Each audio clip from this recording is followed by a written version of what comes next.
home or on the road, the games have been, all of them have been really tough, and just coming back home doesn't ensure anything. I mean, we're getting ready to play a team that had two of their key players out in Tuscaloosa, and arguably the hottest team in the league right now. And so regardless whether we're home on the road, we're going to have to play. How is Alabama a different team with Allen and Holloway? Well, they're shooting it like crazy right now. I mean, they phenomenal night the other night, which we know they're capable of doing that. They can play a different lineups. Obviously, can change the court, but you're talking about with Aiden. He's so dynamic with the ball, but overall, Nate's got them playing great basketball right now. All of them. They really seem to be locked in. Last time Alabama was in Knoxville, Jemai Shaq hit that buzzer beater. What do you remember about that shot in that moment? Well, it was a great night, and obviously it was a great play. I mean, Shaq did three great things that night. He got a big offensive rebound that we were able to come up with, and he came up with a steal that gave us an opportunity to make a shot that wasn't a playing shot, but it was one of those unscripted things that worked out. But it just, again, Alabama, what I remember is how hard fought the game was as we played them every time, and that's what you expect.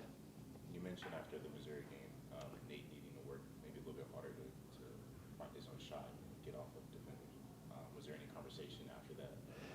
Well, he had turned his ankle early in the game, and I will say this: most guys probably wouldn't have tried to fight through it, but he did, and I thought it slowed him down some. But he is going to have to. Again, people are trying to stand him up a lot, and he's going to have to get some separation. But he's going to have to really be forceful with his cuts to get some of those, freedom of movement type calls. And but we didn't do much with him yesterday, and we'll just see from here how it goes today.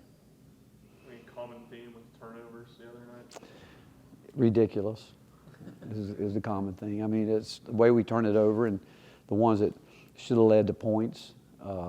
But you compound that with a number of bad shots too. We just fighting uphill all night because we were just playing way too fast. Couldn't see the flow of the game because guys are just playing way too fast. And when you play like that, you're going to make those type mistakes. When it comes to games where your players are turning it over more, do you sometimes, or in the SEC play mostly, do you attribute that to the way that teams are playing you guys, or just your players having a bad night mentally? Well, I mean, sometimes the other team certainly has things to do with it, but the ones we had the other night were some ridiculous turnovers that I wish I could have stopped them, had them run their steps, because it was crazy. I mean, there's just no reason for it. Again, but I sort of explained it there, that they were just out of control, playing way too fast, not trying. I don't think they tried to turn it over, but it's just out of character and playing too fast. How has JP's foot responded to being more active in practice and playing? He went yesterday. He practiced yesterday, so he seems to be fine, and I haven't heard anything else today. What do you think led to the players playing too fast? I don't know. I wish I knew. I always think when you come off games where you have to play hard to win, and complacency becomes a part of it, not just physically but mentally, where, every night you go out, you got to be ready to play, and we're not good enough not to play well and expect to win games against other good teams that are playing pretty good basketball. But it's a mental letdown, and we got out to a lead and should have been up even more, but turnovers kept it back, and then they come back in the game, and now you're starting over again, and they played better from that point on. JP and Felix shot some threes earlier in the season and really haven't much in SEC play. Has that been a point of emphasis for them to not take their shots? Well, what we're trying to do is get everybody to do what they do well, and there will be times if we think that's the shots there, we can call it, but I just felt early in the year guys are trying to do too many things, and what we want to see them do is get good at something. I mean, that was the same true as a team. Coach Gandy and I and the staff had a talk about it early in the year. We were trying to do a lot of different things, and I just, at some point in time, we got to get good at something.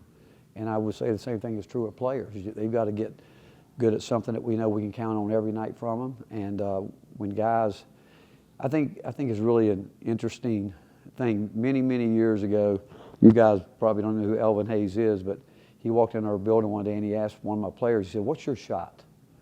And my player, a really good player, Gary Johnson, looked at him and said, "What do you mean?" He said, "Well, you don't have one." Because he said, you go back and you think of all the great players, you can tell they had one shot that they knew they would get to. And so that's the answer to the question. We're trying to get those guys to have one thing that we know we can count on every night. And so, again, if they're open, if the rhythm's there, we don't have a problem with it, but it's got to be the right time in the game. Team is 7-0 when unranked this season, and then about 500 in SEC play when ranked. Is it frustrating when you guys kind of start to climb towards that 2 seed in the conference and then have one step back? Yeah, well, it's always, because we're all playing.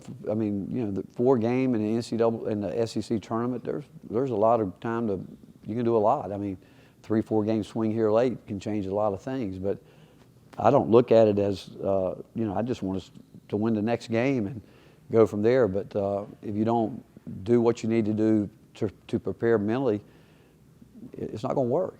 And right now, we're all in a grind right now. Some teams will be done with their season here in a week or so, and some 3 weeks. And so if you're not going to finish it strong, both mentally and physically, it'll end quicker than you want. What have you seen from Felix the past few games? I thought he was really good the other night. I did. I thought he did some really good things, and I thought defensively he was good. I thought he got called for a foul that a couple that weren't there, but he's the one guy that I thought really played well at Missouri. Why do you think you guys have had the defensive success against Alabama we all have the last few years?